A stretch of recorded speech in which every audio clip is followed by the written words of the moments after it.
Good evening, everyone. Thank you so much for being here. My name is John Leyva, and I'm honored to welcome you tonight on behalf of the Columbia Street Waterfront Association, the Southwest Brooklyn Tenant Union, the Carroll Gardens Association, New Economy Project, Save Sissipi Tiffany, and Jalopy Theater. We always such a great partner in these things. And everyone who helped bring this event together. Tonight is not just a movie night. It's an incredible lesson in political education, civic engagement, and movements.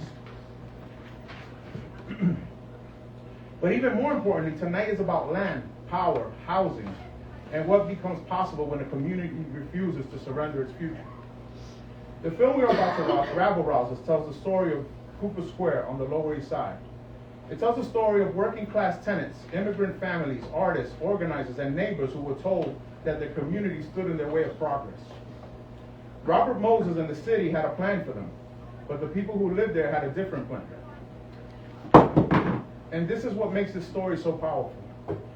They did not just say no, they organized, they held meetings, they knocked on doors. They brought people to hearings. They created their own alternate plan. They fought for decades. And eventually, they helped build one of the most important examples of permanently and community-controlled housing in New York City. That is why we wanted to show this film here. Because we are living through our own fights over land, housing, displacement, affordability, and power. We know what it feels like when decisions are made before the community has been truly heard. We know what it feels like when public land is treated like a private opportunity. We know what it feels like when people are told the plan is final, inevitable, or too far along to change. But this film reminds us that no process is over just because powerful people say it's over. The people of Cooper Square were told no for years. They ignored, they delayed, they were dismissed, they lost battles, but they kept going. And they understood something we need to understand deeply. Housing is not just about buildings. Housing is about power. Land is about power. Ownership is about power. Control is power. So tonight, I want us to ask bigger questions. What would it mean if housing was not treated as a commodity? What would it mean if affordability did not expire? What would it mean if land was held by the community for the community permanently? What would it mean if people who live here had real power over what happens here? This is what community land trusts invite us to imagine. But more than that, they challenge us to organize. So as you watch this film, I want you to hold 3 questions in mind. What does it take to win a fight that lasts longer than one meeting, one vote, or one election cycle? What does real community control look like? And what would it take to build something like this here in Southwest Brooklyn? So I want to thank you guys for being here, and let's watch this film.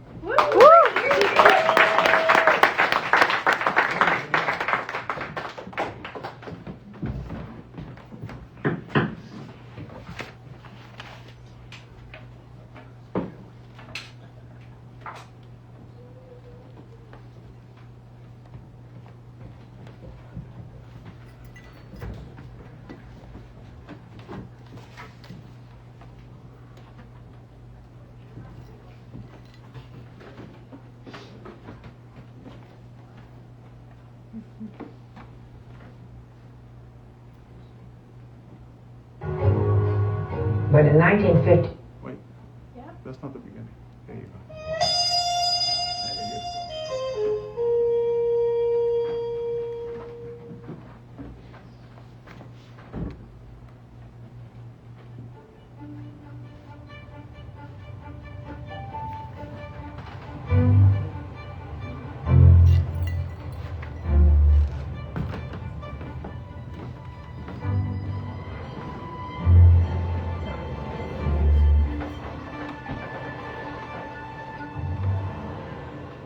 When I came to the Lower East Side, the war was about to end.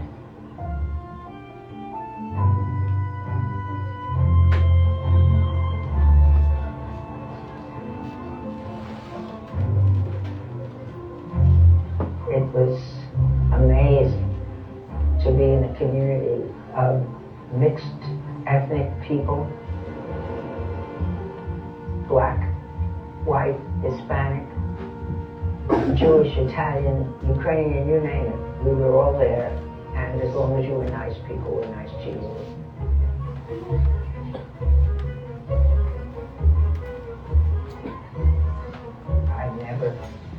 felt so happy in my life as I did on the Lower East Side. But in 1959, Robert Moses decided to take over my area of the Lower East Side, Cooper Square, and have it declared an urban renewal project. And we started to fight the urban renewal plan because it would destroy our neighborhood. Robert Moses' legacy was as a master builder and planner. And he was like God when it came to planning. He was tremendously powerful and commanded the kind of money from developers and builders that he was beyond reproach. So way back, 50 years ago, Cooper Square started, and I was up to my neck in politics of community activism. What I loved most about that struggle was our bedrock basic contention, which is that in Cooper Square, urban renewal considered that the people who lived there would be the beneficiaries and not the victims of urban renewal. That was it. That was the difference between our urban renewal plan and every other urban renewal plan. When Robert Moses came to the Lower East Side, we were ready. We were really ready for him. Boy, did he pick the wrong neighborhood.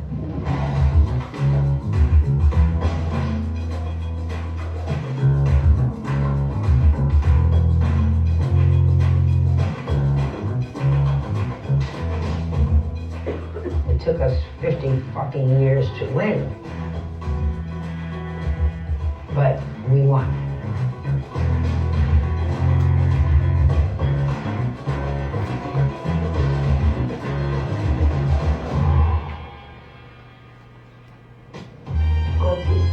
Put together in one drop a class. The results of that class put together in one drop. Thank you. Lower East Side. Lower East Side. I grew up on the Lower East Side. The building I grew up in, we had 13 different nationalities in one building. And the building only had like 25 apartments. People always helped each other, even though they didn't speak the same language. Because one thing people understood is that we were all poor. There was a sense of family. You know, people used to live with their doors open to their house. People slept out in the fire escape. We would have parties up on the roof. I was born in Italy. I came here at age 12, 13. The Lower East Side was, from the get-go, a working class community. It was not, one big happy family. It was not a melting pot, so-called. It was a community of many cultures. They could come, they could practice their religion, they could have their political beliefs, anywhere from extreme left, extreme right. You could do that with impunity without, people beating up on you. There were an enormous amount of artists, because artists are poor. The writers and the dancers and the singers and the actors flooded to the Lower East Side and made it a very vibrant community because they plied their trade. They danced and they sang and they made movies and they made plays and they acted in them. 30% of our people are artists in Cooper Square. My parents actually met on this block. My family has been here since the late 60s, early 70s. And when I came home from the hospital, I actually came home to 67 East 4th Street. That's where my grandmother lived. I think that growing up around all of the community organizing, even though I wasn't personally involved, I witnessed it. I really do think that I saw history in the making.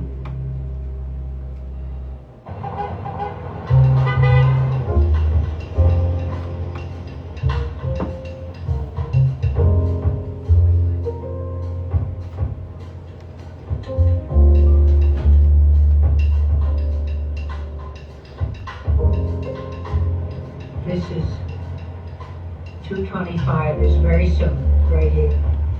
And this big building, 225. That's where I moved into when I came to the Lower East Side.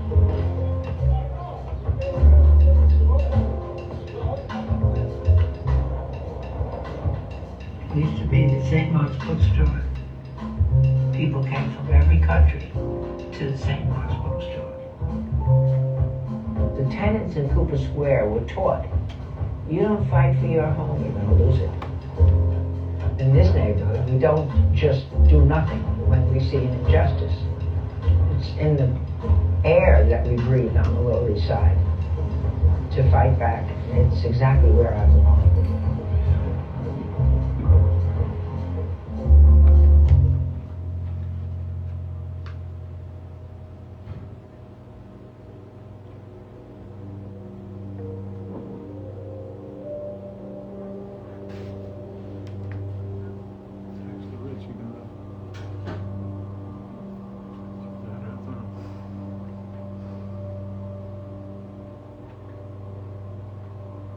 My family were Russian Jews who left to escape pogroms and oppression. I was born on June 22nd, 1924, in my mother's bed in Springfield Gardens, Queens. My parents were both Russians from the Ukraine, and I was their fourth and last child. We lived in an area which was Christian, and of the 9 Jews, 8 were shopkeepers. And we were shunned by the Christians and shunned by the Jews because my father went to work and came home in overalls. It was not considered upper class by them.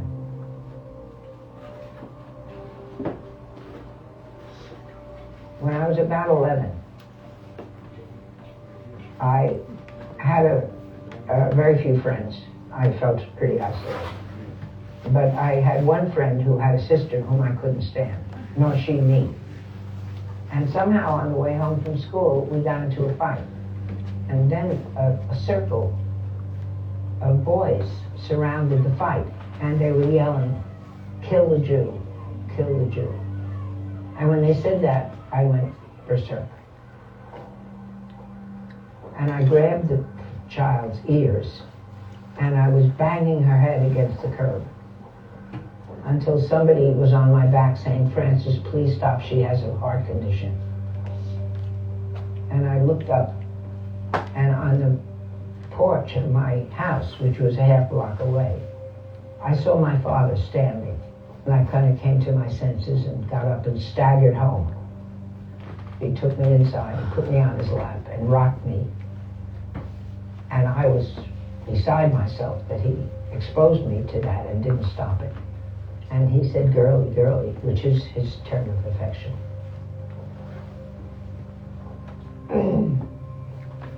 He said, "This was your fight, not mine. You had to have this fight, and you'll never have to fight again." At the time, I didn't understand that, but it turned out to be true. I never did have to fight again. Except I've been fighting all my life, but not that kind of fight.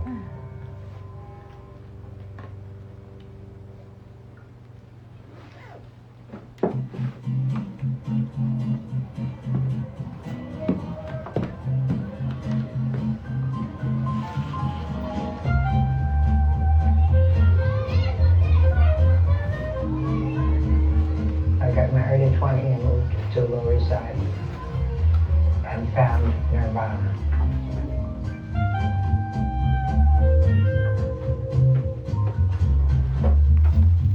I was married married to a wonderful guy, Morris Golden, who was 12 years older than I, very well educated, knew the history of the United States and of the Communist Party. He was a communist, a member of the party. I became one under his tutelage. I was an empty vessel. When he met me, I was a pretty face and nothing outside.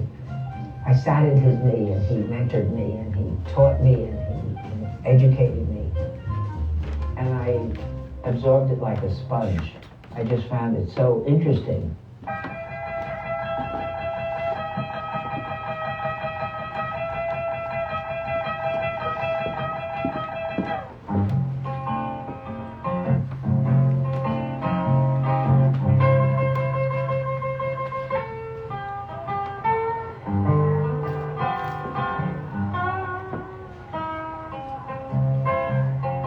The Lower East Side at the beginning of the 20th century was the center of radical activity. This is the place where the tenant movement was born. It was the birthplace of the Socialist Party, the Communist Party, and then later the Ladies' Garment Workers Union, which also was rooted in the Lower East Side. The Communist Party was accepted in the working class as a part of the working class. People could disagree with it. They could disagree with its alliance with the Soviet Union, its ideology, and even its politics. But it was an accepted part of political life in the city.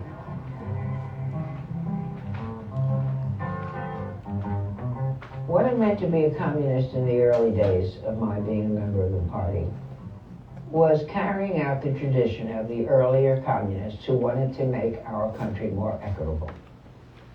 I knew the history of the party.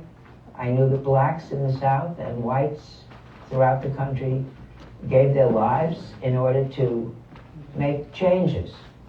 My area was housing, and the party made sure that rents were kept low, and we learned to be better organizers because of the history of successes of the party in the past.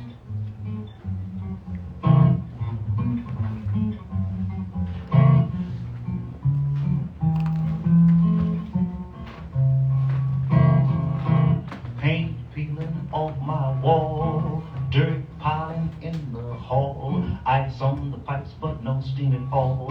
Landlord, landlord, that low down rotten good for nothing. People were being evicted because they didn't have money. Not that they weren't good tenants. And the marshals would come and take mothers and fathers and babies and grandmothers and put them on the street with all of their belongings. Within an hour, we would put it back in the apartment. We would break the lock that the marshals had affixed to the door, and we'd stand outside once they were back in to protect them. It was exhilarating. We couldn't wait to do it. You know, this is what you do when you're a communist. You serve the people. That's what Che said. That's what Lenin said. That's what I said. I was a good student. It seems to me it should be under F. Here's the original. At the time that I joined the Communist Party, and until I left it, we were being targeted by the FBI very seriously. It's why I had to work to support the family, because my husband was blacklisted for so long. He eventually was able to get a job, but life was very difficult when I was married and had 2 babies.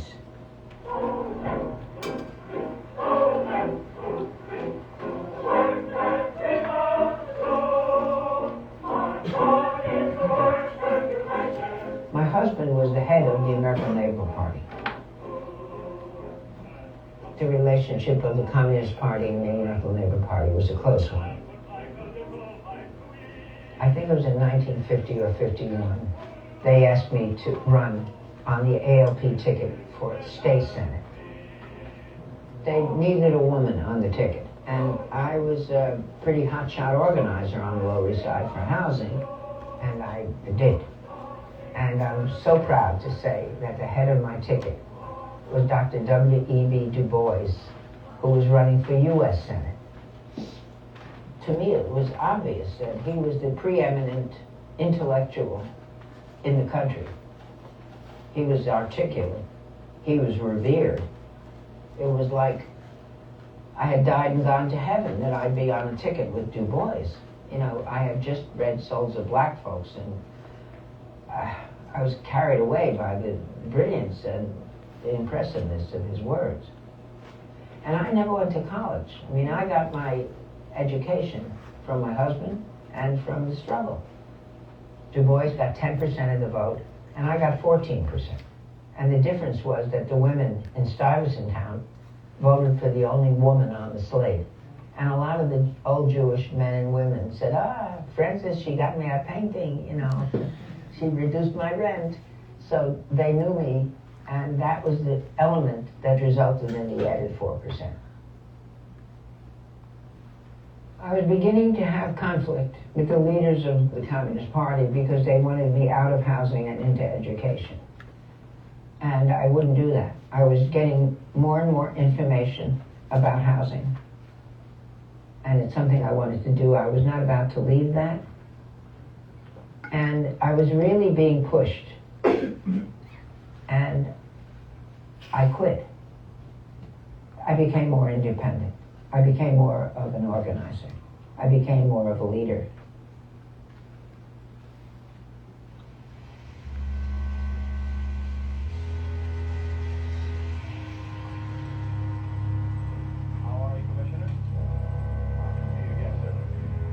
Robert Moses was a kind of czar.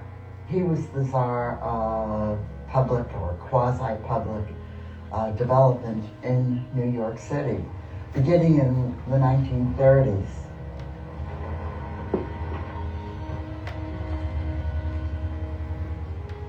When I call him the czar, I'm trying to capture the idea of somebody who's very aggressive.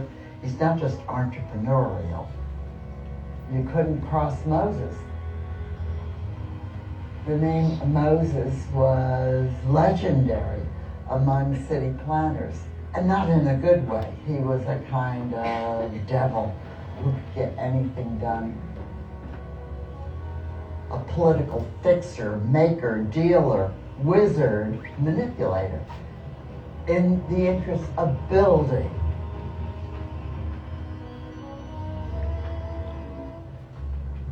He, at one time, had a score of different appointments. He was Parks Commissioner, he was head of highways, he was involved in terms of urban renewal and planning within the city of New York, and literally had amassed powers that no elected official had ever acquired. And he did it in a way that he was literally unaccountable to either the mayor or to the governor. Robert Moses wanted to see how this city could move faster and better and more efficiently. The people didn't move him a bit. He was responsible for the Cross Bronx Expressway, which destroyed 25,000 families in the Bronx. The families that lost their apartments were never compensated for that. Today, our greatest single problem is tenant removal. That is moving people and business establishments out of the way of these great arterial improvements. I know it takes a good deal of persistence and courage and stubbornness, and in the long run, citizen support, but I think that we have the talents and the ability and the guts to do the job.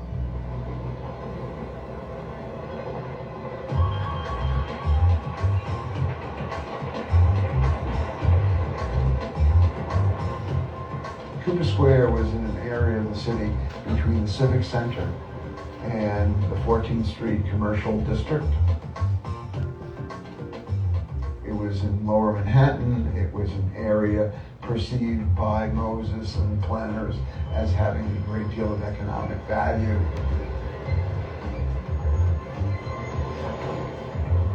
If you look at a map of Lower Manhattan, you see all these high-rise buildings around Wall Street, and then you look further north and you see, Madison Avenue. And in between, you have something that looks like nothing is there, because these are low-rise buildings.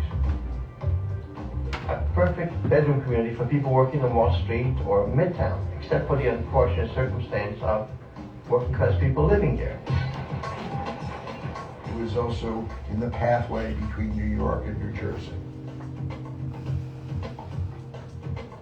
So Robert Moses began a dream that he could change the neighborhood by an urban renewal plan. And by the time people became aware of it, it would already have been implemented. The urban renewal plan for Cooper Square would have leveled the existing buildings in the 12 block area, and through the use of eminent domain would have transferred ownership to new developers. Moses wanted to take 2,400 units out of our neighborhood for housing that was much more expensive than people could afford. So we took on the job of defeating Moses on 2 projects. He had 2 big plans. Build a thruway from the Hudson River to the East River and get rid of everything from 9th Street to Delancey Street. Had both those been accomplished, New York City as we know it would not have existed. The areas that we now know as Tribeca, as Little Italy, as the Lower East Side would have been ripped apart. A Lower Manhattan Expressway. Only practical highway crossings serving the Lower Manhattan commercial and business districts. It will unsnarl the jam, revitalize business. It will directly benefit more than 450,000 vehicles daily.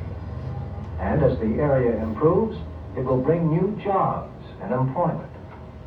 The need is urgent. We must have a Lower Manhattan Expressway now.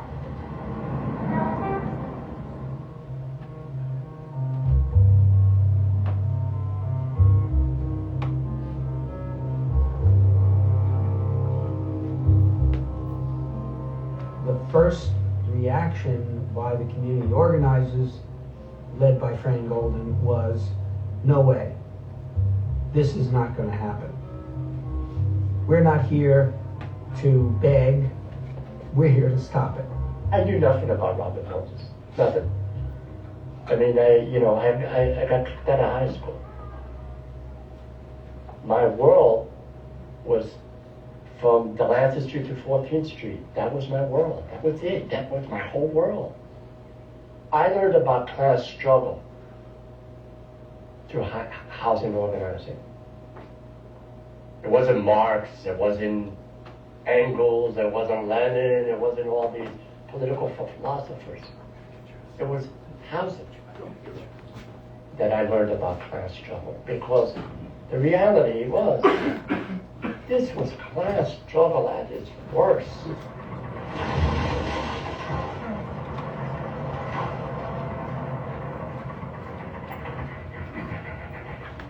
In my more naive years, I used to think that urban renewal was a good idea, but just that the way it was implemented, it was misguided because certain people were hurt by urban renewal.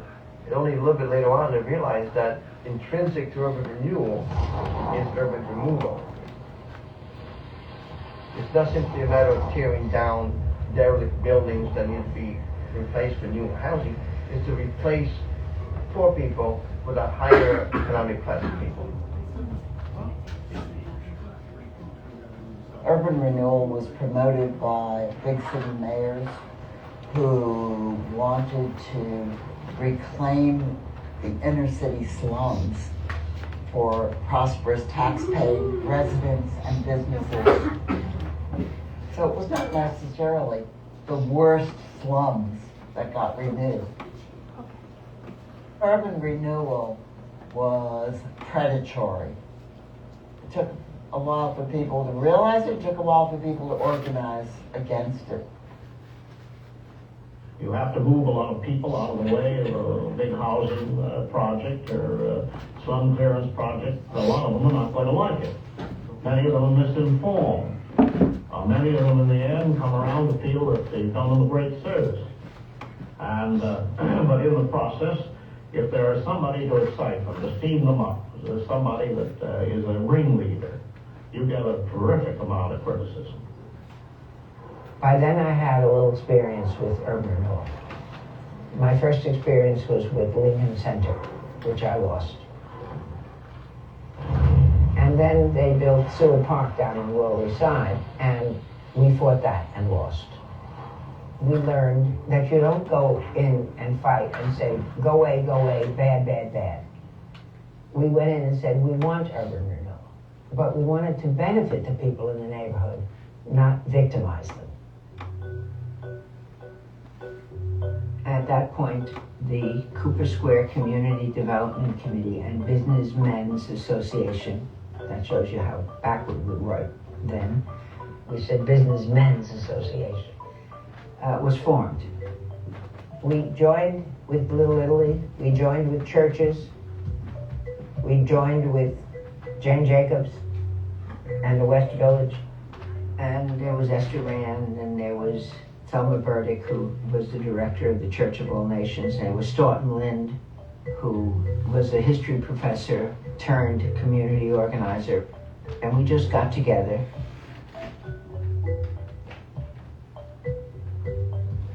Cooper Square's struggle was unique because they took the initiative to develop their own ideas about what they wanted to see in those 12 blocks. And maybe it was having Walter Thabit available, who was a trained planner. Nobody did this. This was new territory, this kind of advocacy work with community and neighborhood groups.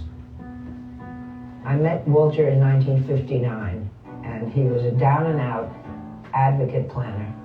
He worked for the planning department in New York, and he realized just what controlled the city, which was real estate and big money and corporations. I felt I was the most radical person in the world, but when it came to not trusting the city, he beat us all. And he kept us on track by not trusting the city.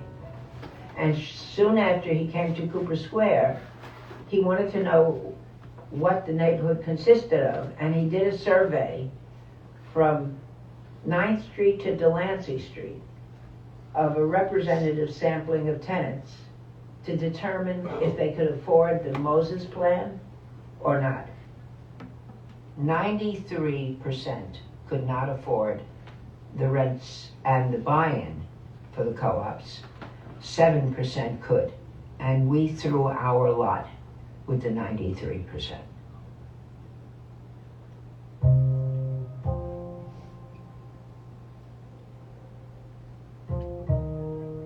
Housing was mean, it was poor. There were toilets in the hall and bathtubs in the kitchen. It was the old law tenements. And we're telling them that we're there to save their buildings and that they would not be kicked out, and that the city wanted to tear down this area. And either you fight for your apartments or you're out of here in the street. They were very poor people. That's all they had. They couldn't find another apartment that cheaply. But they came from countries where they were oppressed. They would fight back, they would organize. It was like in the soil. The Lower East Side had one other thing going for it. It was really a mixed-income, multiracial community. They were willing to sacrifice some of their housing conditions for some of the social interaction that was maintained there. And it was really that which made it significantly different than other places. Well, one day a friend of mine was telling me, yeah, man, I got a good apartment. At that time, it was 20 to 50 a room. That came out to $67.50 a month. So the woman who was part of Cooper Square, she took me up. We looked in the bathroom. There was this huge dead rat. And she said, I don't know if you want this apartment. I said, give me the key. I'll take the rat out myself. You know? I moved in. I finally had a place that was mine, and I could, you know, make art. And I felt at home. I felt like this was my community. I live on East 4th Street, and I have been there for 35 years. I was thrilled to be able to find an apartment that I could afford. And then I moved into a neighborhood that was like a little village, which is the kind of place that I always felt, being in the U.S., that I would have liked to raise my children near some of my supports, my friends in particular, and Hispanic area, you know. I think that Robert Moses, as his next urban renewal project, didn't do any history in that neighborhood. And he never would have picked Cooper Square, because it had this radical base. Years later, I thought about it. I said, you know, I wanted to get heat and hot water, and what I came out with was a worldview that is not just about housing. It's about building the institutions that we need to keep these communities alive and prosperous.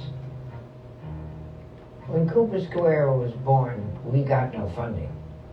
We just got $1 a year from our members. But as we grew, and as we got a planner, we realized we need that planner full-time, and that was Walter Dammit.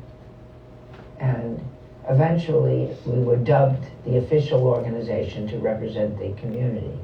And we received money from the city in that regard.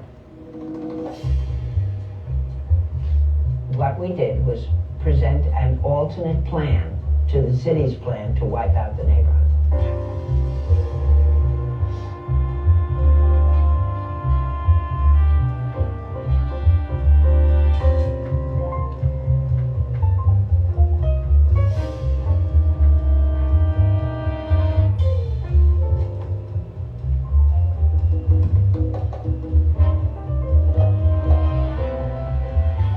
It took us 1 year.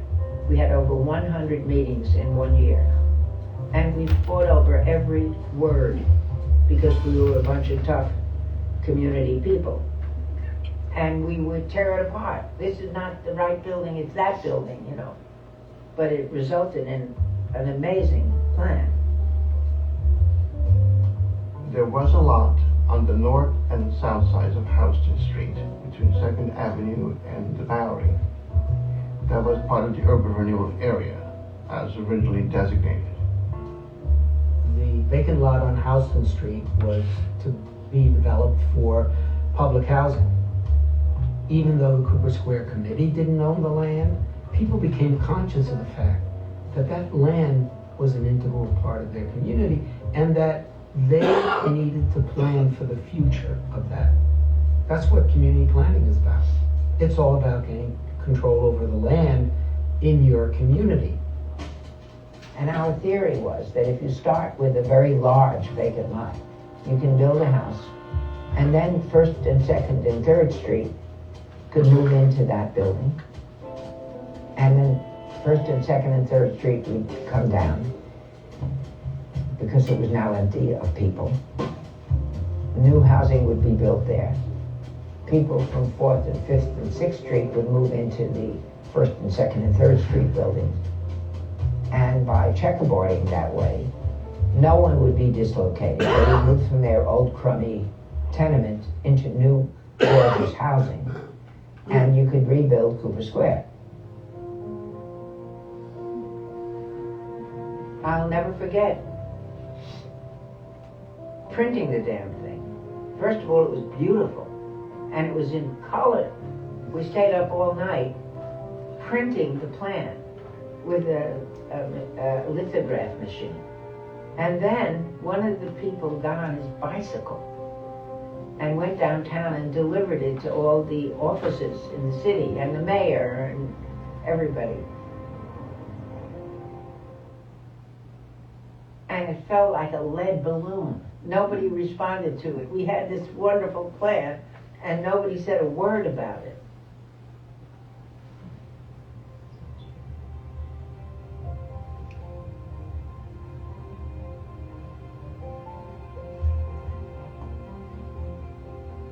It took us, I think, 6 or 7 months to wake the city up to the fact that we're not going to go away. We're not going to stop shoving and pushing and pulling. And they had to begin to respond to us.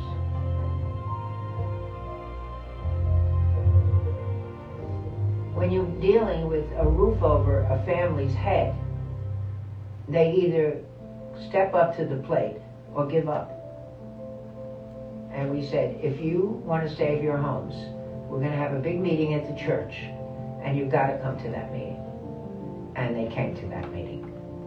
Or we're going to knock on the doors of everybody in your building, and we're going to have a meeting in the lobby. I know it's hard, but you've got to come to the City Planning Commission. Here's shirts. It says, save our homes. You've got to come to these meetings. Send your husband, send your daughter. You can go to work, but you got to have a body there. From the very beginning, they learned that if they weren't going to be part of it, it wasn't going to work. And they were a part of it. I have pictures of my grandmother going to demonstrations and cousins and aunts holding signs and walking on in marches and that sort of thing. It's kind of neat to know that that's in my legacy. And if you have any understanding of what the real estate market is like in New York City, then you know that a group of people from the Lower East Side, small community, took on Goliath.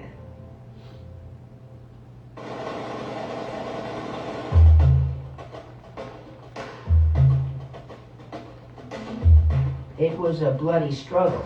Nothing was easy. They kept putting roadblocks in our path. When there was a roadblock, we had to overcome it. That meant a picket line, a sleep-in, a demonstration, and each time we upped the ante. Each time we got more angry, and we got more radical. We also learned how to deal with the media. So we always did more outrageous things that would attract the media to cover our problem. We organized our tenants here and we took them to the city office. First we put glue on the door of the city office lock. And when the workers came to get in, someone had jammed the locks. We have no idea who, but they couldn't get in. The door had to be taken out. We said, time to clean up the neighborhood. We encouraged everybody to take their garbage and dump it in front of the city office. Usually we bring bags full of dead mice and rats and stuff to City Hall.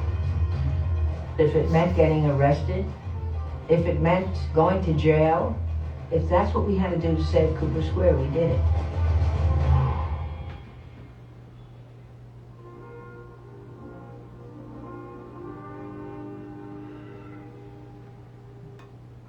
It was a deep, dark secret. Very few people knew about it. I met Walter Thabit, and then here he was with Cooper Square in his lap. And I was part of that package. And before long, we were intimate. And that is what destroyed the marriage. It was not Morris. He was guiltless. It was me. Morris was a wonderful guy. He was a great father. And he was brilliant. He brought me up from nothing and made me a mensch. I felt badly because Morris was very much in love, and I wish I had loved him as much as he loved me. He deserved better. But I had to do it. I don't regret it.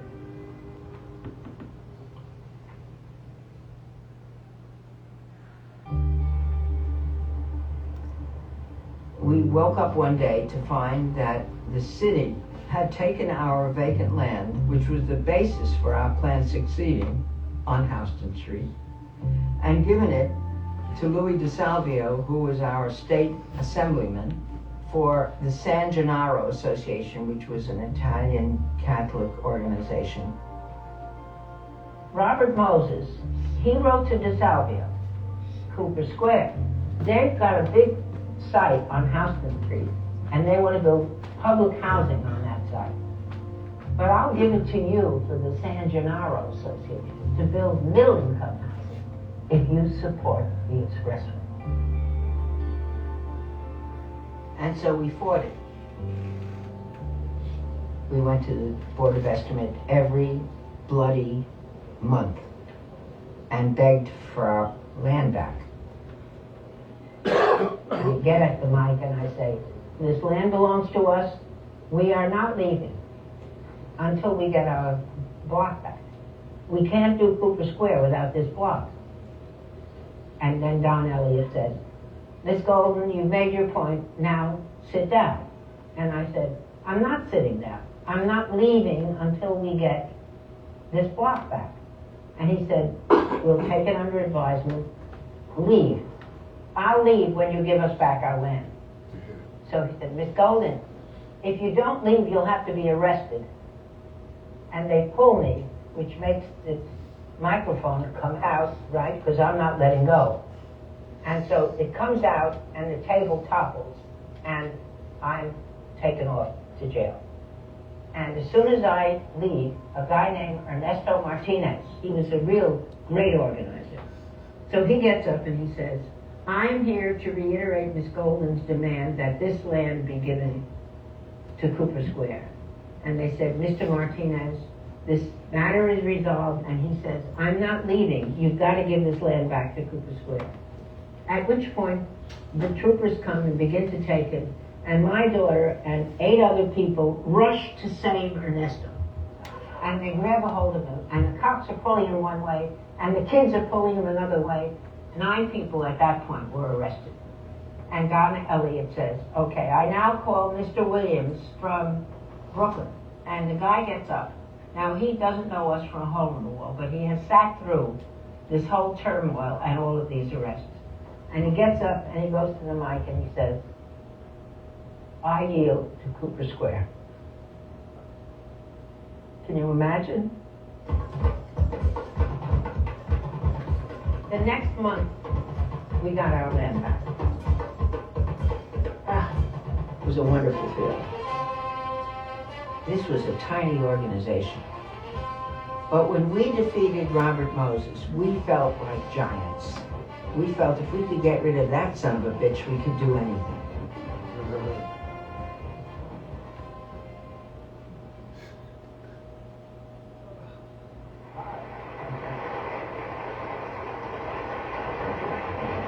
Thank you.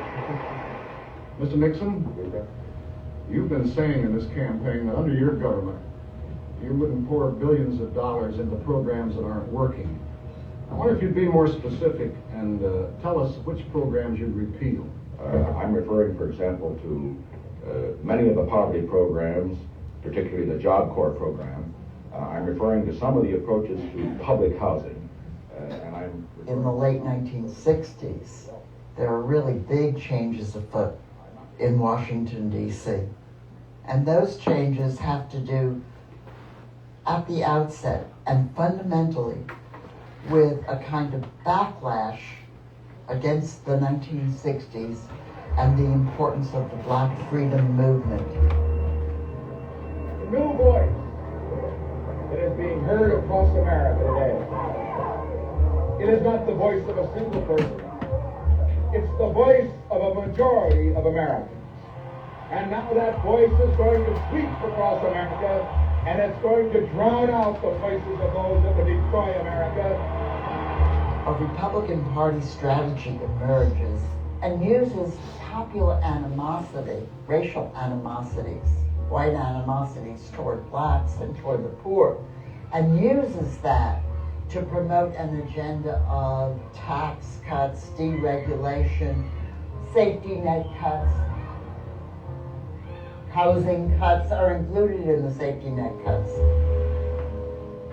In 1971, the city acquired a number of properties on East 3rd, East 4th Street, 2nd Avenue, Stanton Street, for the purpose of implementing the first phase of the Cooper Square alternate plan.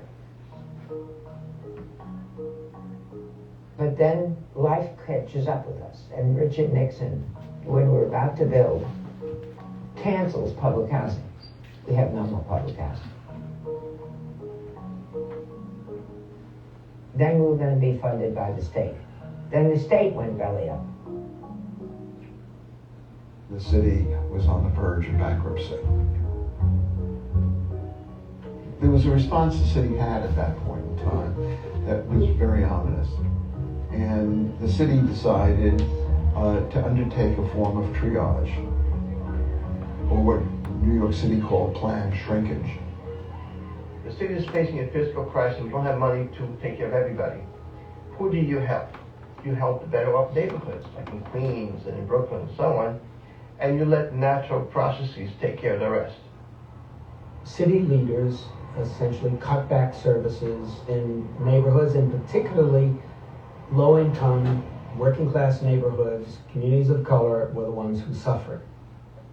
We suffered losses of over 25% in police and fire protection, which meant that before you knew it, we had a drug crisis, with drug dealing becoming rampant. Back then, everybody was strung out on heroin. If you lived during that time, you saw it. I mean, grandmothers were shooting up. It was awful. It was terrible. The language would allow drug deals to go on in the buildings so that the tenants would move on. It was a dangerous situation for too many workers. It was a very hard period because the city was taking off their gloves and they were being very aggressive about destroying this neighborhood. They decided that they wouldn't pick up the garbage 3 times a week. They would do it once or twice a week. So the place would become a pig pen. That coincided with a period of housing abandonment. There was a massive movement of industry, deindustrialization. The areas that had significant industrial concentrations, and that included portions of the Lower East Side, they lost the industrial working class with them. People were being displaced through the abandonment process. The private owners could no longer maintain the buildings, the tenants couldn't pay the rent, and it was devastating. The city tried to move tenants from one building into another building and then tried to demolish that building. We fought them in court. We said, housing is a major need. How can you be tearing down buildings when there's no new housing being built?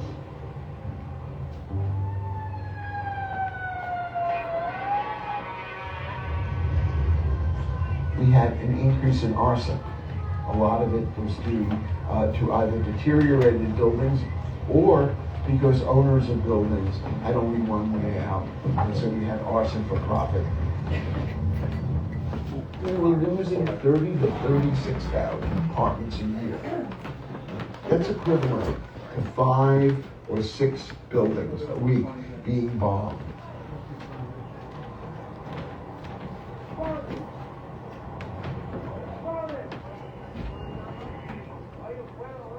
There are areas that look like we've had a recent war with burnt out dwellings and communities that you dare not walk through. The tenants are left in a situation that has been created, and there's a general deterioration. On the urban renewal, you're required by law to notify the affected tenants that they're about to be evicted. It's a lengthy and costly process. Here, it doesn't cost the city anything, or the landlords, with planned shrinkage applied to the urban context.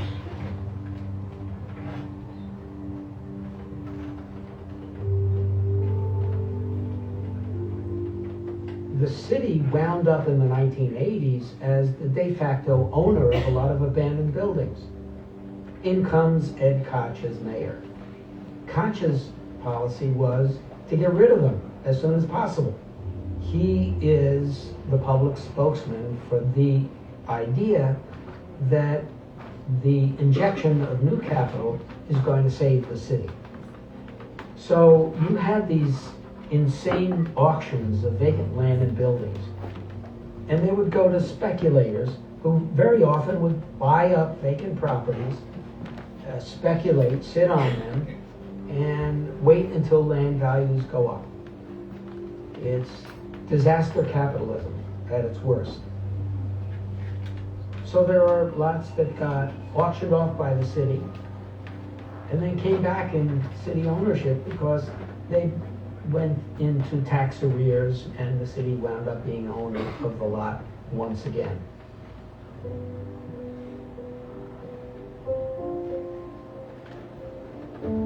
The economic forces are so powerful that even though we're putting out fires and trying to stop evictions, letting ourselves ragged, I mean, we'd be working to 11, 12 o'clock at night, 7 days a week. We'd be, we were young, believe.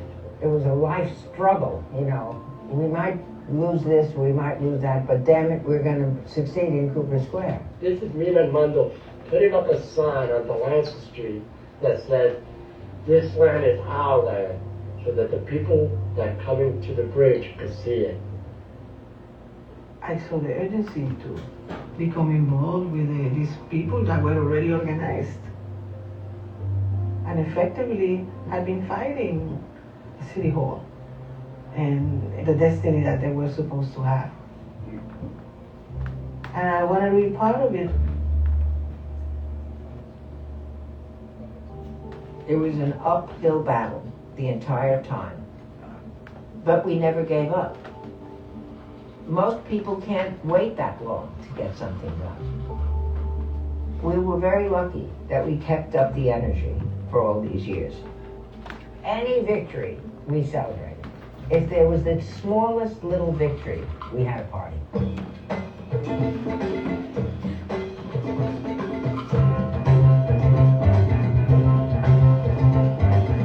Frances knows with every cell in her body that organizing has to be fun.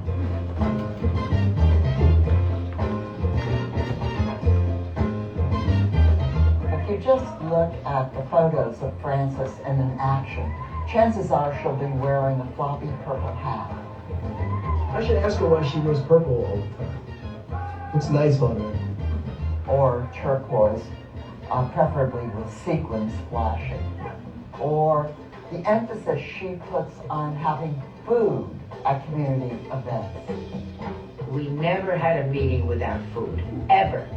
Part of that is because I'm a Jewish mother, and Jewish mothers are supposed to feed people.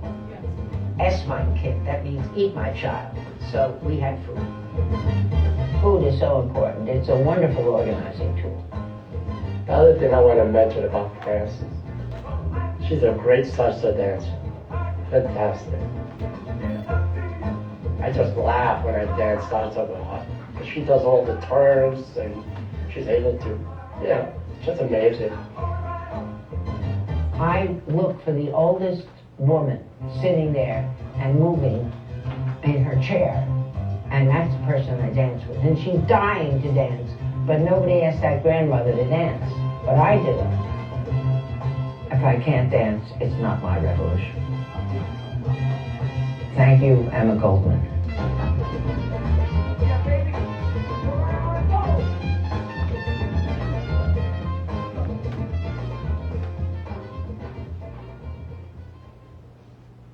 Ladies and gentlemen, the Love Delegation.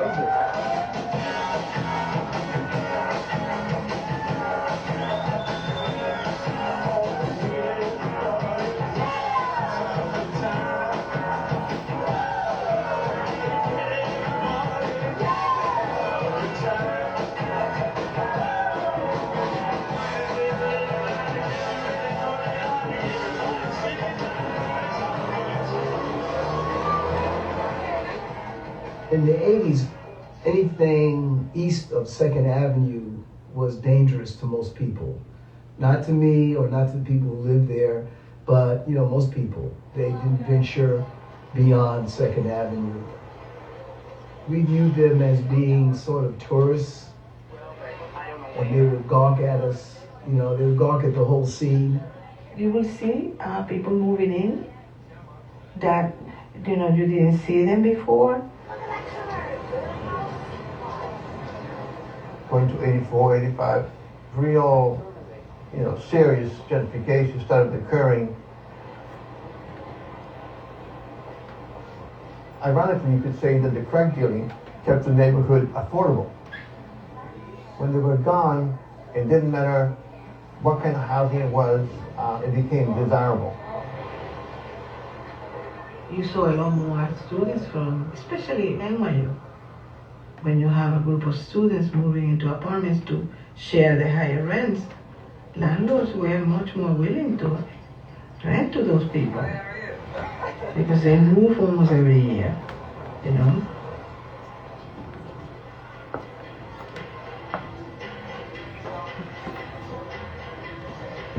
And then, of course, we had a proliferation of art galleries. Sometimes they're like 1 or 2 or 3 in each block, displacing small businesses.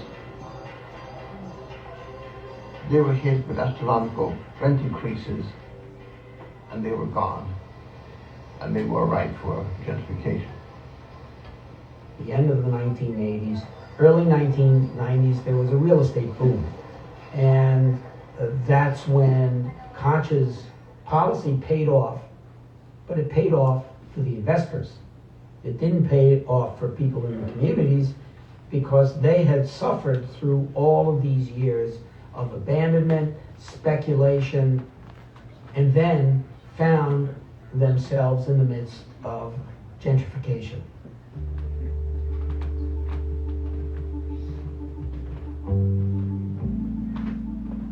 More important than Robert Moses was the crushing power of the real estate market and the construction industry in pushing for the retaking, really, of the land and the buildings that had originally been occupied by the immigrant working class that settled in the Lower East Side.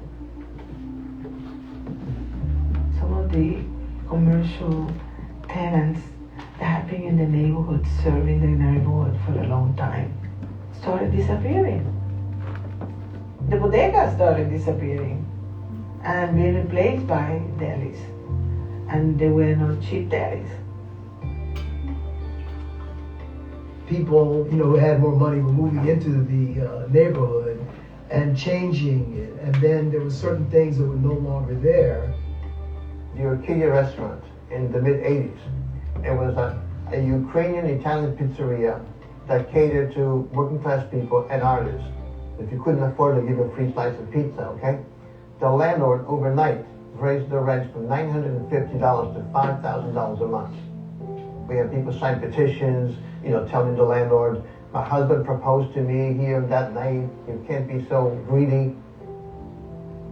I started to see more bars than church gatherings.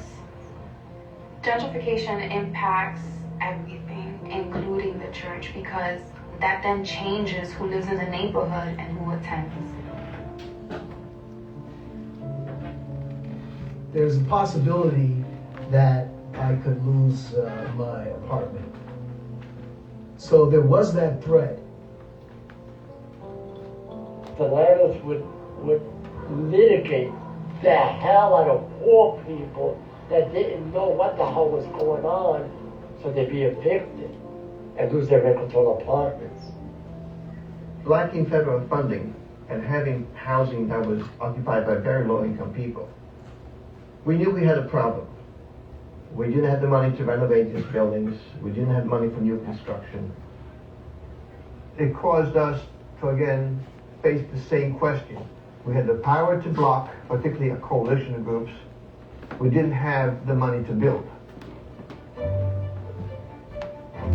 So we had a change our ship from public housing to housing that was no longer public housing, it meant that we had to have a task force that would figure out how to make Cooper Square work, which took 6 or 7 years of constant meetings. We worked around it. We got new ways of solving the problem.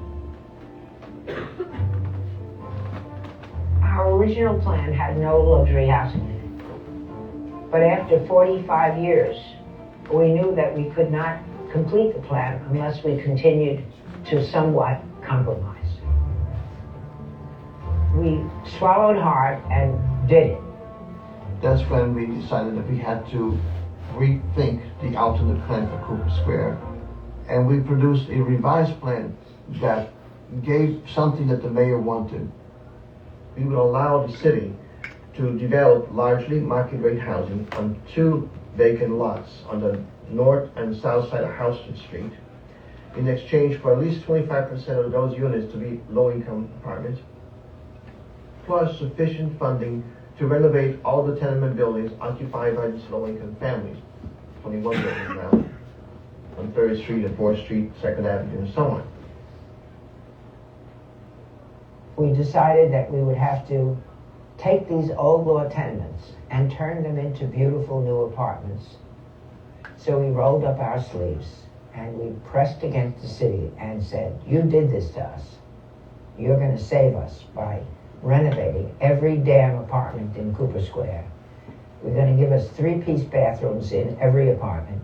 You're going to give us hardwood floors, new refrigerators and stoves. We're going to have spanking new kitchens, and you're going to pay for it. And they said, that's what you think. And we said, that's what you think. Over the long term, there was a very strong desire to avoid what they saw happening in other parts of the neighborhood, city buildings becoming privatized. They wanted to see the housing preserved for the people who were living there at that time. We looked at European models, we looked at national models, and that's where we came up with the idea of a mutual housing association. Mutual housing association takes up the notion of a cooperative, but extends it to many buildings. Not one building with 15 families, but 21 buildings with 350 families. I think we were very lucky to have Marty Berger as our lawyer, because it was Marty Berger who said, if you don't do this with a community land trust, it's not going to be permanently low income. You have to have a community land trust, which we didn't even know what that was. The community land trust purchased the land from the city and owns the land underneath our buildings. We, as shareholders, own the buildings, but we lease the land from the community land trust. If you're going to buy, an apartment that I have, for example, and you're going to pay me $500,000, any lawyer will tell you the first thing that you want from me is clear title. Well, the more they do a title search, they're going to find out that the building is owned by the MHA, but the land is owned by another entity, the Cooper Square Community Land Trust. 2/3 of the people on the board of the MHA have to be tenants. 1/3 have to be community land trust. From the beginning, our members made the decisions. They'll never sell the buildings. It will never go private. And if the MHA, for some reason, decide to change that, we can say to them, okay, you really want to vote to sell the buildings? Okay, you own the buildings. We own the land. I think you're making a big mistake. Take your buildings and go. What do you mean, take my buildings? Well, do you understand that we own the land? You own the building. Take your building and sell it for a profit, but we own the land. You can't be on this land. We own the land. Well, we can't take the building elsewhere. Now you get it. You can't take the building elsewhere, which means you can't sell it for a profit.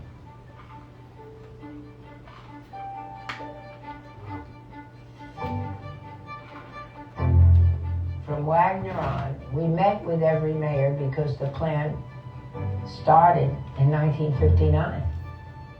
The only one who followed through from beginning to end was Dinkins. David Dinkins held a meeting at City Hall in which he approved the moving forward of the alternate plan for Cooper Square. Those buildings were city-owned, and they finally agreed to transfer title to the MHA and the CLT. We got a special deal. We bought the buildings for $1 a piece, with the commitment that the houses remain affordable in perpetuity.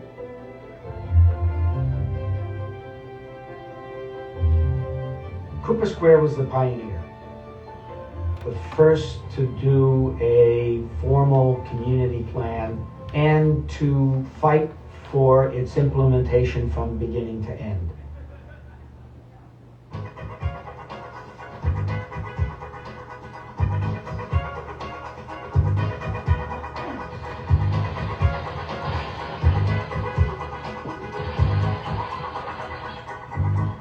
We got the city to take 400 apartments and turn them into modern buildings.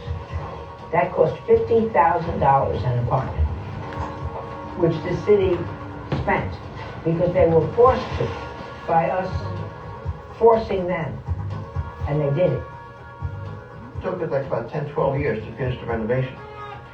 The last building was renovated about 2003, 2004. Yeah, it's about right. Around half of the buildings had storefront space. The commercial income that's collected is pooled and used for the benefit of all the buildings. So they all get a portion of the commercial income. Once they had been renovated, and they were in structurally sound condition, they were turned over to the Cooper Square Mutual Housing Association and the Cooper Square Land Trust.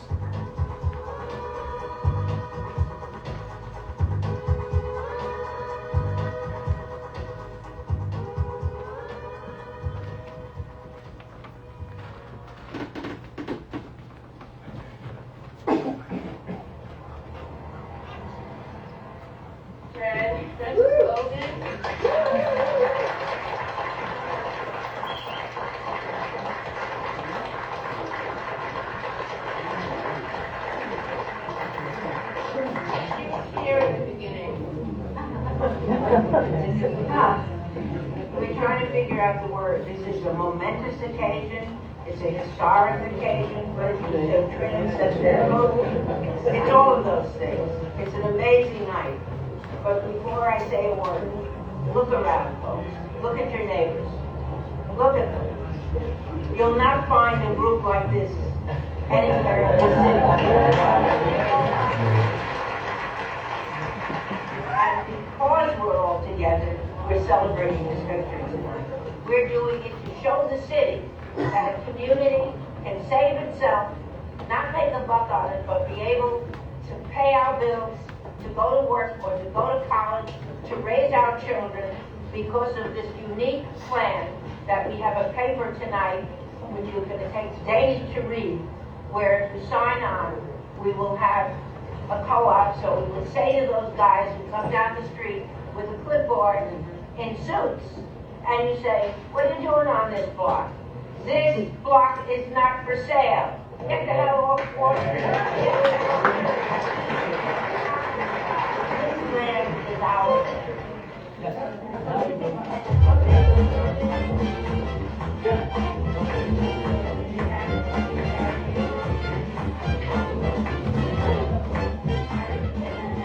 Tenants in these buildings are going to become shareholders, and they're going to be able to purchase shares for a price of $250, not thousands of dollars, $250. But if they ever move out, all they get back is $250. The builder, and then you have the rights to this lease, and this is the term for lease and house release. You're very welcome. Congratulations. It's a non-profit co-op. What they get is control. They do not get to make a profit. Original copy, and this is your stock certificate. Oh my God. That's really kind of impressive looking. Well, you're an owner. That's how it works. Nothing like this has happened in the state of New York, ever. We are We are co-ops. The future of affordable housing, if we're to have any, will be the development of land trusts all over this country. There's no other way. We're celebrating. People in this neighborhood could pay $1,500 for a studio easy. That's not even what people are paying for a 2-bedroom apartment when they're in the MHA. What I take away from being part of the movement that progressive, that had it not succeeded, the neighborhood would have disappeared. Had it not succeeded, I couldn't live there. And look at all these nice faces, everybody's so happy. And 50 years, we got there. Our Cooper Square is going to remain permanently affordable. That means 99 years with a rollover for another 99 years. And after that, I'm not responsible.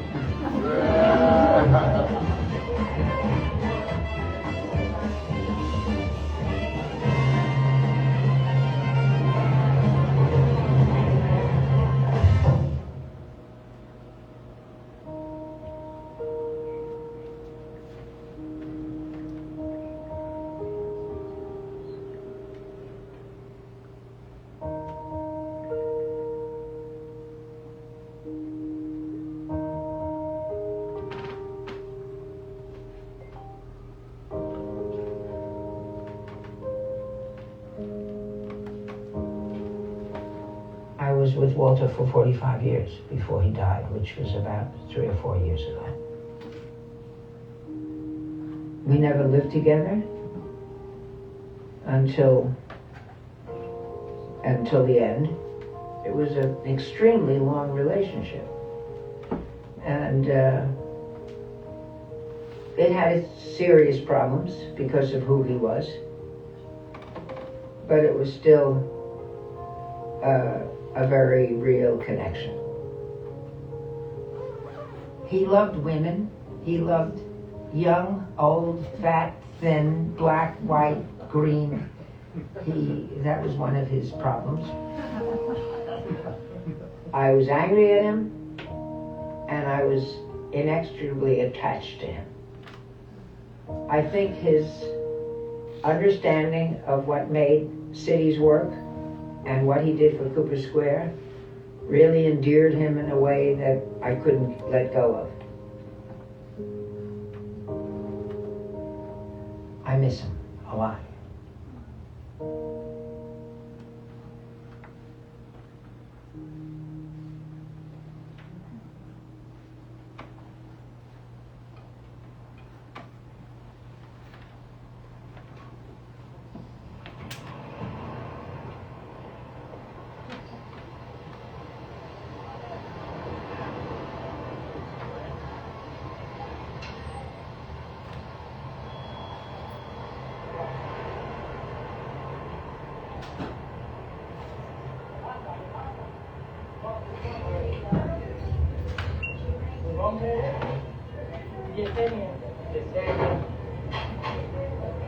Everything is being taken over by corporate stuff, fast food and all that, It's the only Spanish food restaurant that you get in the neighborhood. And it's sad to say, back in the days, it used to be Spanish food all over, I love the Lower East Side, man. Love it, There you go. We fought and we fought and we fought, but we lost thousands and thousands of affordable housing to the speculators. If we had developed a land trust 50 years ago, this couldn't have happened. The harms done by Robert Moses shrink if you compare them to the harms done by Mayor Michael Bloomberg in the 21st century, where what's left of working class New York is ignored or demolished in favor of high-rise glass towers of offices or $1 zillion condos. Ultimately, the Lower East Side was gobbled up, as most of Manhattan has now been gobbled up. There are two ways to look at the alternate plan. I think both are right. One way is that here was a remarkable achievement, that a network of community organizations held at bay the huge, indeed global forces of gentrification and urban growth in a global city. And the rapid spread of alternative structures are steadily... Help save the St. Mark's Bookshop, you know? Yeah. And they even managed to carve out pieces for the community. That's the achievement of Cooper Square. But the other way to look at it is also true, and that is that it took such enormous energy. It took so many years. And in the end, the Lower East Side has been gentrified. Both things are true.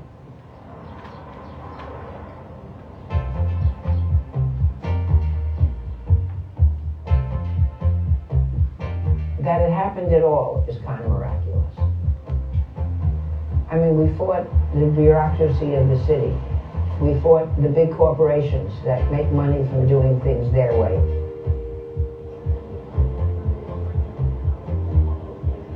And I think it's a shame that it should take 50 years to win this kind of a struggle. But there's nowhere in the city where the tenants who live there wound up with 65% of the wealth in real estate. Anything purple? She's looking at the purple stuff for me. I think that's an accomplishment, and I'm proud of that accomplishment. We're here for you guys. Without you, we can be here.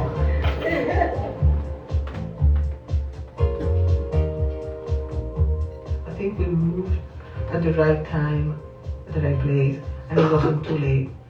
Marty Berger, I think he would, up in heaven, be smiling about it because that was his objective. Same thing with Walter. God bless his soul. It's so thrilling to know that if you join together and you struggle hard and cleverly and persistently, you can win. You know why we're going to win this fight? You know why? Because we don't give up. I think that fighting back is a very life-giving force. And it's part of my nature. I don't know how to react any other way. You know, I'm so old, I can't change my style.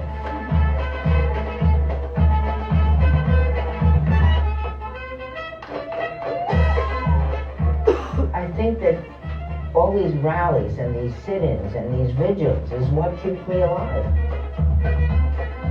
When you have meetings and you plan and you have demonstrations and you bombard the local police station and you do whatever you can do to make it better, you have hope.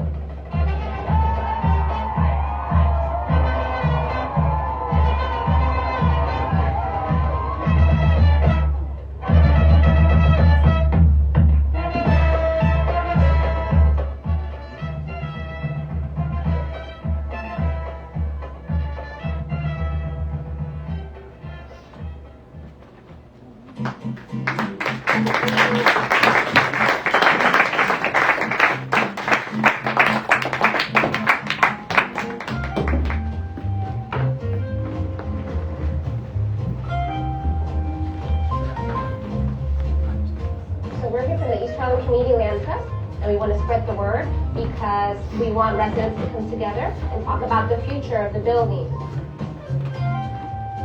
La meta es de preservar los apartamentos y los edificios para años y años, ¿no? The Cooper Square community land trust, that was bananas. When I actually went to see it, I was blown away.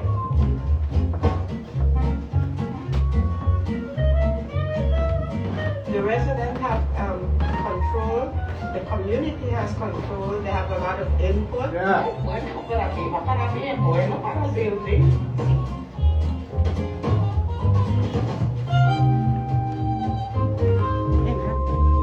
We are having a meeting on the 25th, and I hope that you can attend, because we're going to talk about next steps for our campaign and pressuring the city to give us the money, right, to rehabilitate the building. And so it's an important meeting for everyone.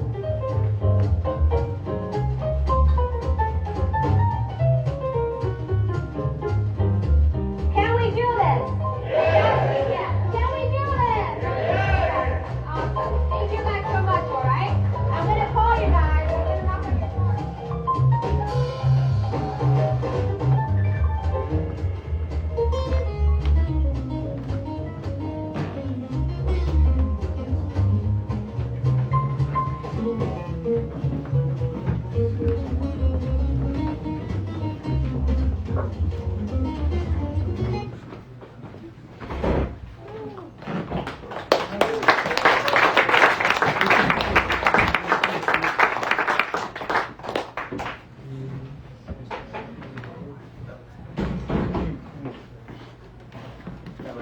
Anybody want to say how did they feel after that? Yeah.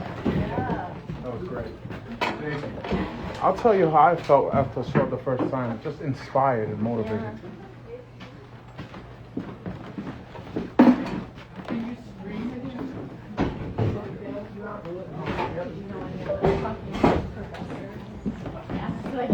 Here's one of the stars of the movie.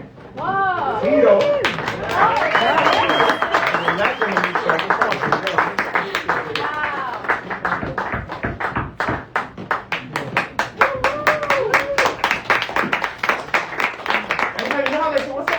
Don't meet your heroes. When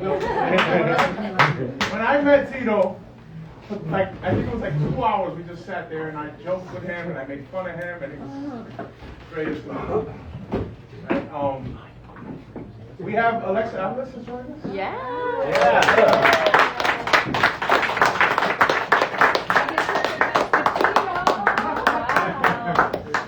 We have James the Philippus, who's becoming a local hero.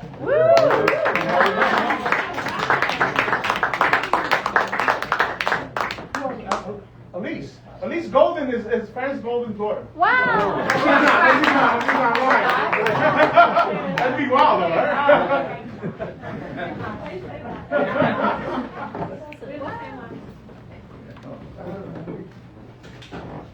Listen, I just found out.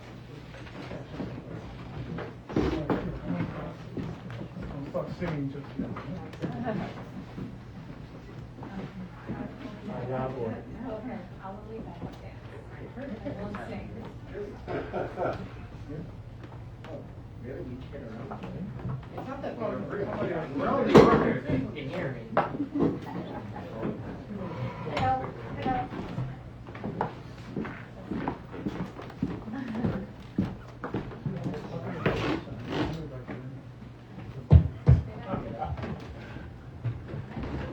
All right, so I hope everybody enjoyed that. I hope you guys realize why I wanted to play this movie for you guys.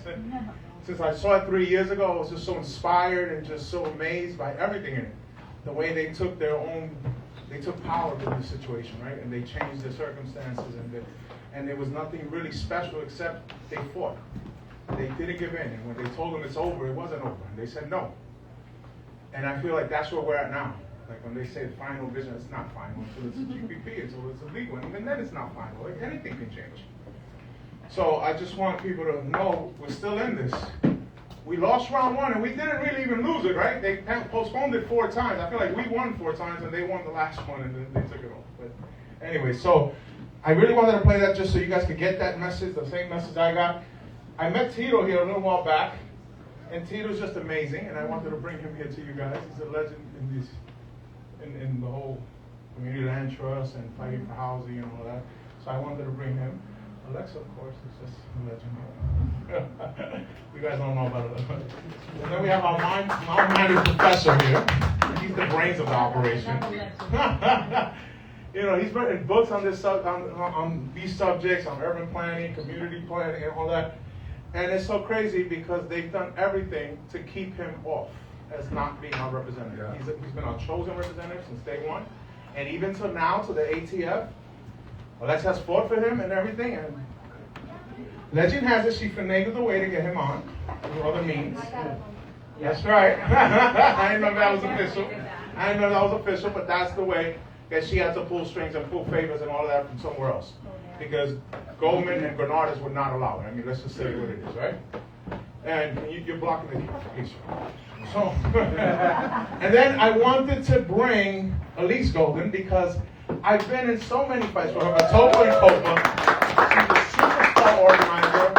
And the work she does is amazing. The things she comes up with and all of that. And when I see like creative organizing, bringing in like just, you know, role playing this, that, whatever, like she just comes up with amazing stuff. Aside from just the strategy and all that, she's just amazing. So I wanted her to talk a little bit about the organizing that it takes to win things like this. But, let me go back to my papers here. So, I wanted to start off, of course, with you here, Tito. And I want you to speak about your lived experience in the staying power movements like this. 50 years, that's amazing. 5 mayors. Right, so Tito, one of the most powerful things about the film is that it shows organizing as something lived, not theoretical. People were fighting for their homes, their neighbors, and their whole way of life. You lived this history. For people in this room who are facing their own fights right now, what do you most want them to understand about what it takes to stay in a movement long enough to win? Well, you have to be connected to the community. I started this fight when I was 14 years old. I'm 74, and I've been on in it all this time. And it's because my family and over 3,000 families was evicted from the Lower East Side by urban renewal. And it was the same playbook. All those buildings, ghettos, they will fall apart. They were structurally sound. And they promised us that when they would build the new buildings, brand new buildings, we would all come back. 50 years of fighting. 50 years of fighting. And we got some of it back.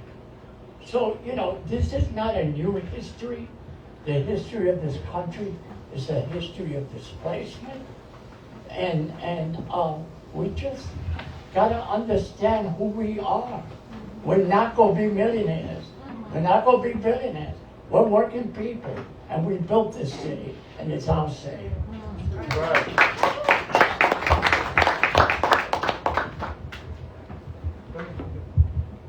All right, but in this fight, were there moments where you thought Cooper Square might lose? And what kept you guys going anyway at that moment? One word, Frances Golden. She, for those of you who didn't meet her, she was really incredible. I think her ideology of justice and fairness was what was understood by the people she touched. And we believed in her.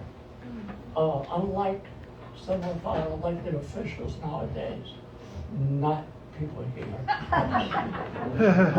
You know, right now, you got to understand, Cooper Square Committee and the CLT was one fight.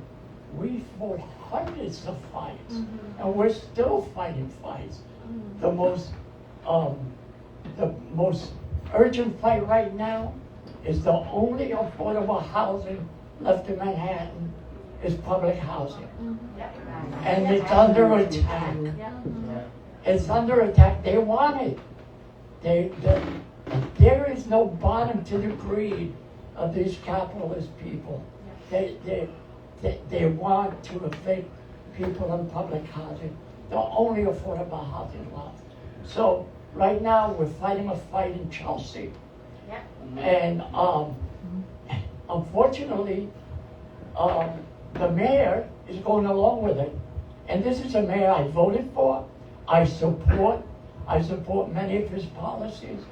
But this particular policy of not meeting with us and not fighting along with us to keep those tenants in place is wrong. So to those people who idolize the mayor, that's wrong. You gotta keep people accountable. You fight and agree with them when the policy is correct. When the policy is not correct, you hold them accountable. True. Let's hear it for Tito.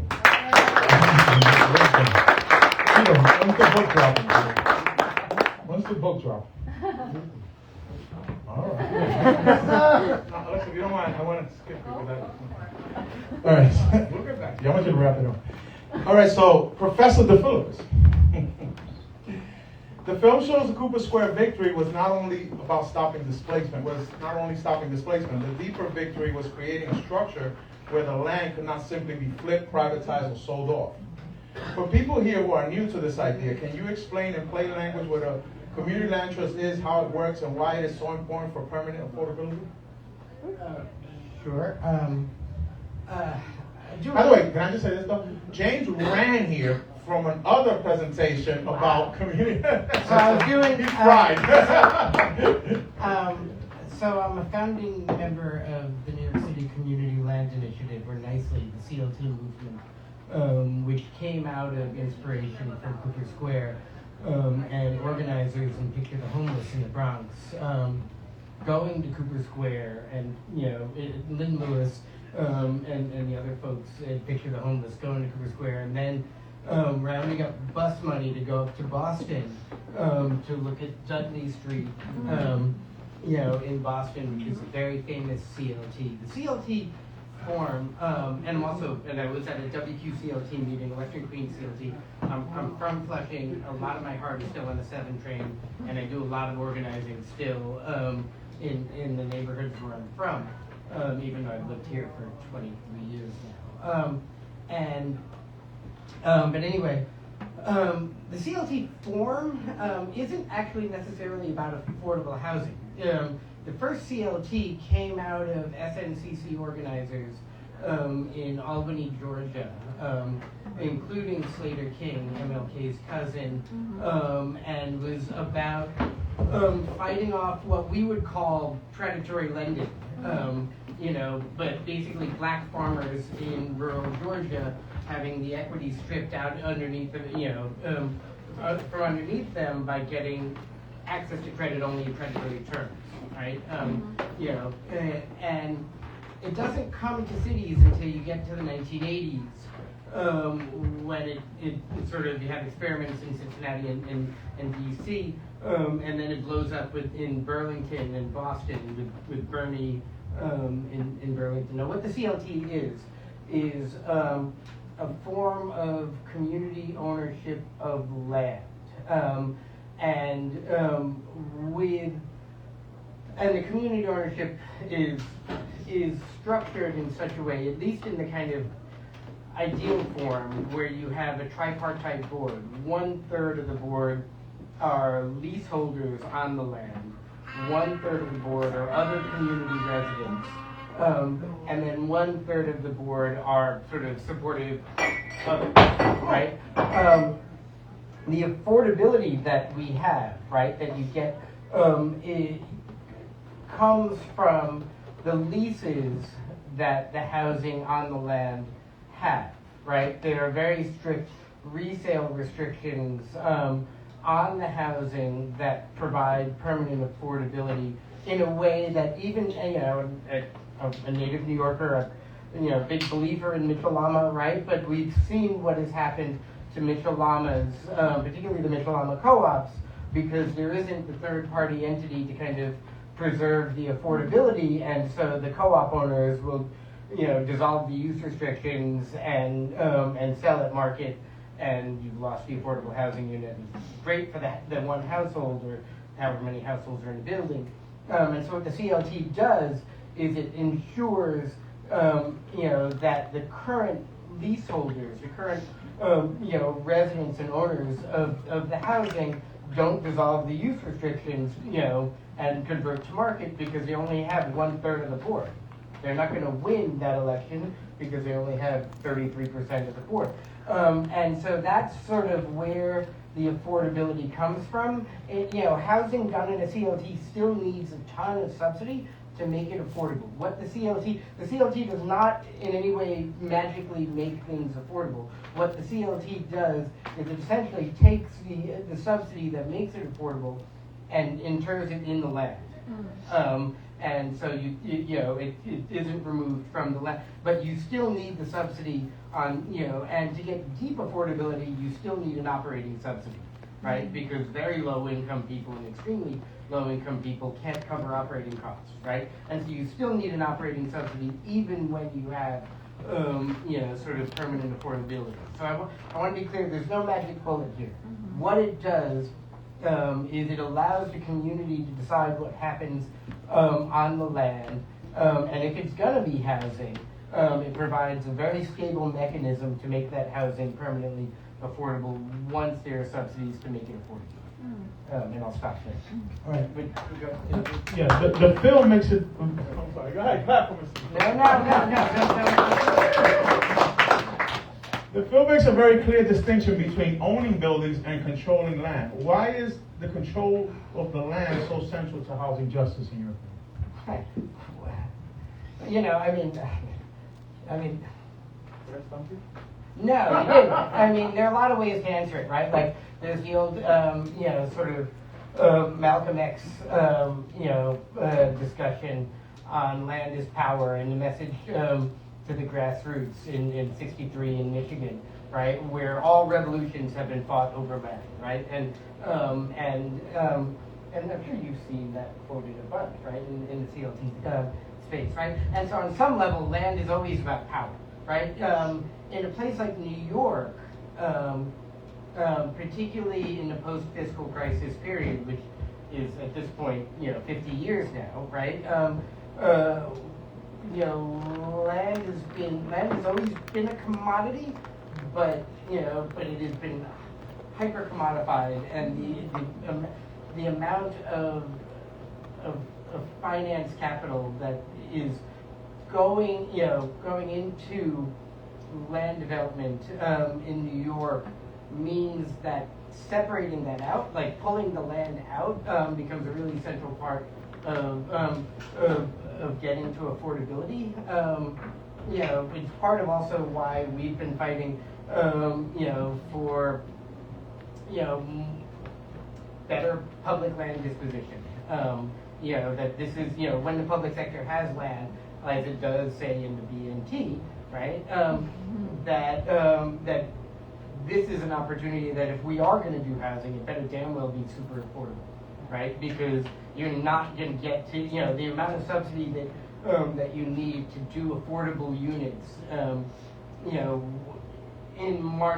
sort of acquired in the private sector is crazy days, right? And so land has always been central politically, and there's no getting to affordability without sort of dealing with land, particularly in a place like New York.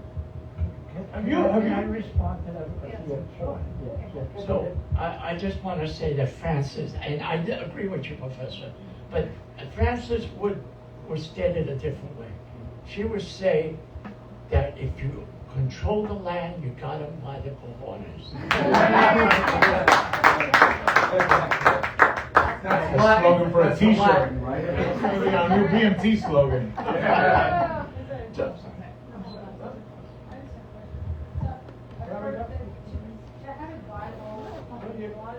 He wants you to hold the question.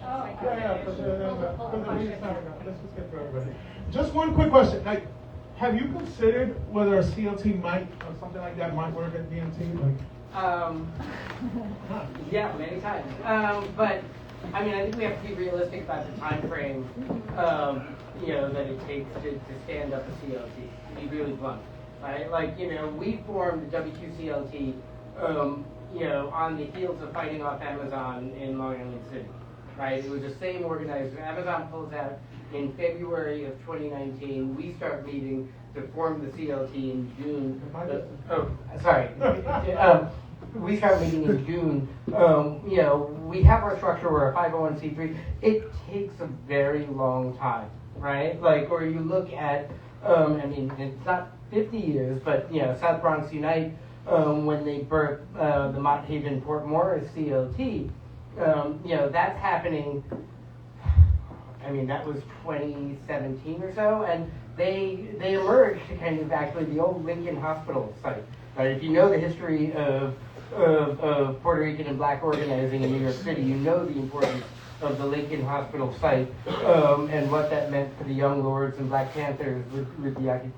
They won site control for a big chunk of it in the South Bronx, and so 56 years after the occupation by the Black Panthers and the Young Lords, that's community owned and controlled as a site. But it took years of organizing, right? Building out a CLT, what is a more viable thing would be for a not-for-profit to set up a CLT kind of program and kind of help with the birthing of the CLT. And that happens all the time, and it's pretty common. We would need a supportive local not-for-profit, then invited. But but to go through all of that process to build out a CLT, I would much rather we fight against really crappy plans and build a stronger plan than necessarily have a BCA. What I'm hearing is we got to stall them. Yeah. That's what I'm hearing. We got to stall them. Yeah, I mean, but who would there be? I said, could you work with an existing CLT? So there's CLTs in Brooklyn or citywide. Right. That you could pick some up. That's a different. This is a public Let's work that out. Well, that's going to lead to the end here, because I'm going to start something here. All right, so Elise, I wanted to talk to you about turning anger into organized power. Right? This community has had a lot of anger, just not being heard, just being plans that were already preconceived, predetermined before we even saw them.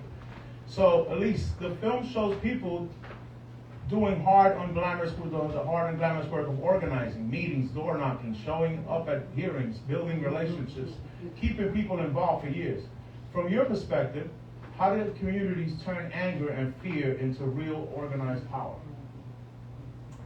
Yeah, that's a great question. I'm sure people on the panel also have great ideas. I think that anger is a great motivator for people to come out and take action and to do the first step. I think anger is a great way to show how people what they believe in their politics and what they think is right and wrong. I was really inspired in this movie though to also see the way that beyond anger, Francis and the other organizers were really able to also use food and love and community and dancing and creativity. And I think that without those ingredients, that anger wouldn't have been sustained. And so I really believe that the relationships and the creativity and the vision that they brought to Cooper Square CLT to develop that. Without that, I don't think it would have been sustained. And I think that's really the beauty of CLTs. They're now more than 20 across the city, which is really incredible. All sort of inspired by Cooper Square Community Land Trust. That really birthed this movement that was mentioned earlier. And I think it's extremely inspiring that groups are not just saying, hey, we're mad, we want this to stop, really righteous anger, right? We want to stop displacement, we want to stop homelessness, we want to have decision-making power in our community, but they're not just saying that, they're also saying, and here's the vision. We're gonna proactively make the plans and make the demands that we want to see, and we want to make them really clear and fight really hard to build that world, and not just live in the anger, but to really build the world that we want to live in.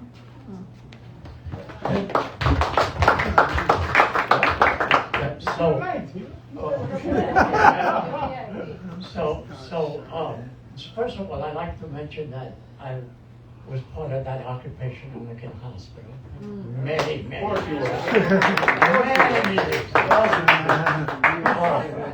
But I have a vision, no pun intended, but that is that public housing is social housing. It's the largest social housing in the country.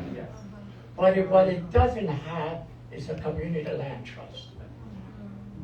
Let's think outside the box. We already have social housing. Let's take it. Let's build community land trusts under it. That's what we got to push for. What we got to push for is a political framework that we can push back on. And I think the last frontier is not little buildings all over the city, though I totally agree. I think we should start thinking about putting public housing under community land trust. It's not going to happen unless we talk about it. So let me just say one more thing about this. We've been involved in Cooper Square Committee for over 64 years. And it took us years and years and years. It was only until about 10 years ago that other organizations started taking up the cause of CLT. But we provided the ideology for this to happen. And that's what we need to do with the social housing that we have now. Provide the ideology. We need community land trust. We need social housing. And public housing is the best social housing. It's government funded. Thank you. The model for mayor. All right. Alexa, have you seen the book? Okay. And you got here a little late because you do a little job. The whole big book that you have to go through for the budget, just to figure out the budget. From what you saw, what were your feelings? Just excitement, right? I think every time we see battles, frustration, right? Same thing. 60 years later, same battles, same frustration, same anger, same displacement. But at the same time, I think the joy, the hope, right? That's what I keep telling people. This ain't over. I got hope. We ain't done till we're done, and none of us are done. We've got a lot of life ahead. So I think, I'm so glad I was here. So thank you for putting this together, John. You are an incredible organizer.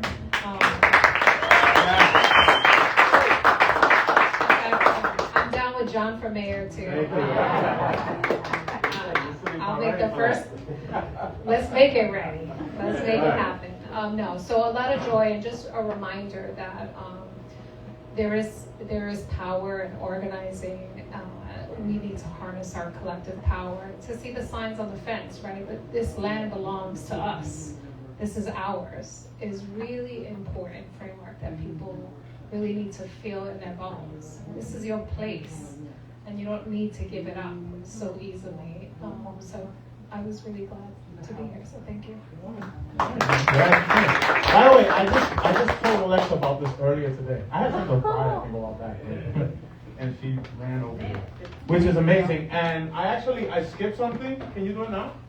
Because Marcella wanted to be here, but of course she's stuck in Albany with the budget nonsense. So she sent a pre-recorded message. Oh, wow. So, you think we can dim the lights a little bit again? Yeah, turn it on. Don't worry. While this is happening, I want to just direct people to the posters, which are back there. And it's about what our community land trust. It has a ton of examples of CLTs here in New York City. It's really beautiful, and you all should read it. Has anybody plugged tomorrow's rally? Has anybody plugged tomorrow's rally at 12:30 at City Hall? No. Okay, because I got here late because I was on the Zoom. But okay, 12:30 at City Hall, right? City Hall Park. City Hall Park. we're reintroducing the Community Opportunity to Purchase Act. You're a co-signer. And so, we had almost, what were we, 2 votes short of a veto-proof majority in the last council. Unsurprisingly, the former mayor vetoed the bill, but we're reintroducing it tomorrow. It is fundamentally about, this is COPA rather than all of the other bills. Okay, because there are a suite of bills, that we've been working on. And this is the Community Opportunity to Purchase Act, which is about enabling community-based nonprofits and preservation purchasers to purchase buildings. What's that? 63. Yeah. Only like mine. Right, exactly. Like when they're on the market to preserve the affordability. We'll see. I'm pretty excited. It'd be great if people could come tomorrow. Yeah, I'm so glad. That's why we need the professor here. Yes. He Can I add to that? What's so important, look, we passed this, it was vetoed by the mayor. We had the majority to overturn the veto. The new administration, meaning the new city council leadership, Julie Mann didn't push forward. And so Tito says she's a landlord. So what's important, the reason why I say that is because we need to continue to pressure the council to do the right thing. There were obviously negotiations, things that maybe needed to be fixed, but the real estate pressure was very, very high, and you know how powerful they are. So I say that to say that this fight is getting reintroduced, and we're going to keep fighting to get it back and to get it passed. We need all of you to call and to be present. So come to the rally, call the speaker, call your council members, say that we want this absolutely, we want you to throw down for it, and we need to get this passed ASAP. There are also fact sheets about COPA in the back, as well as a link to take action. Elise, because when we see this, right, CLT is one part of it, a big part of decommodifying housing, but then TOPA, COPA. Can you explain? Because Elise does amazing work with the New Economy Project, and they have like this solidarity economy, and they're just working on all kind of affordability. Can you tie it all in together kind of for us? All of these bills, the reason we're fighting for them is we want to bring more land out of speculation and into community and tenant ownership, right? And make sure that that land is permanently affordable and being used for the common good. And so we have bills like TOPA, Tenant Opportunity to Purchase Act, COPA, Community Opportunity to Purchase Act. We have public land for public good that would apply here, right? Saying that our precious public land shouldn't be given away to for-profit developers. You all maybe know something about that. But instead should be in community hands, should be controlled by us to make sure that it's being used for the public good. So all of these bills, the thing that ties it together is we want to end the commodification of this land, take it out of speculation, and actually be able to control it.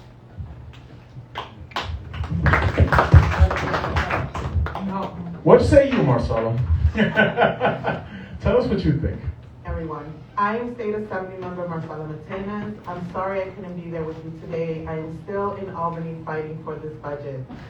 I'm glad that you guys got an opportunity to come together. I think the Rabble Rousers movie is amazing, and I was very touched when I saw it. I just want to thank everyone for allowing me the space to just share a few things.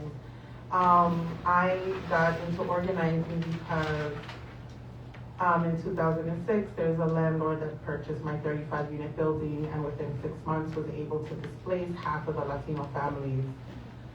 The rest of us were just confused and scared and didn't know what was happening. I got connected with a local community organization called Neighbors Helping Neighbors, but by the time I connected to them, I had pretty much done all the runaround that they would have helped me with.